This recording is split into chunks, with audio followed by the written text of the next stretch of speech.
Hi Giannis, how are you doing? Thanks for tuning in. We recently promised you that we would create more content around Guyana and the tool. And today is an experiment of me introducing some new product features to you. And hopefully in the future, we can do this more often. Let's just dive straight in. I'm bringing two new updates to you that I think are pretty neat.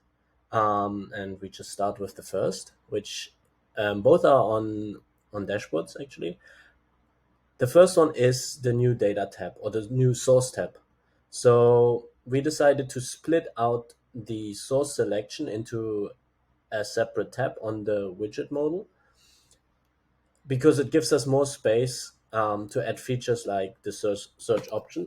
So you can now search for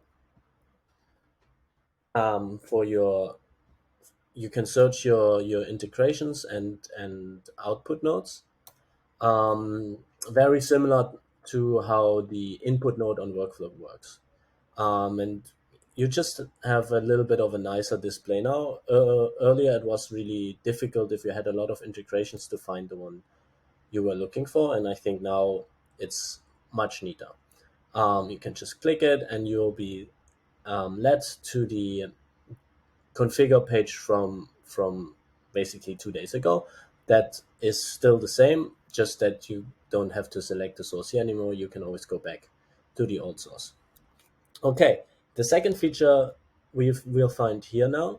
So I'll just create a little more comprehensive table.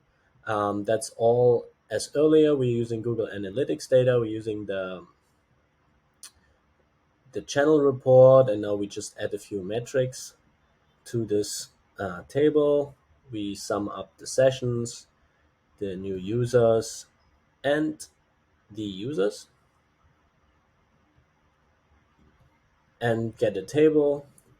That's that was all possible before. The problem now is what if I want to have the sessions as the last column for whatever reason. Earlier, that would have been a real pain because you would need to delete that column and add it at the end. And if you want to get something in the middle, it would get really messy. So now we added the drag and drop, so you can just move the session to the end.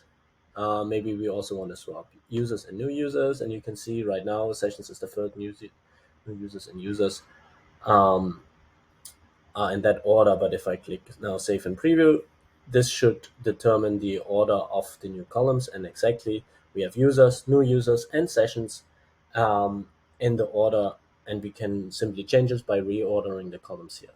So I hope that makes sense. I'm really excited about this because I had to change the order of columns um, in a very messy way a few times, and it got me really frustrated. So I hope you like that. And if you don't, let us know. You should have a lot of channels to reach me, but you can also leave comments under this video. We are always happy to hear your feedback. And that's it. Let me know what you think, and have a good day. Bye bye.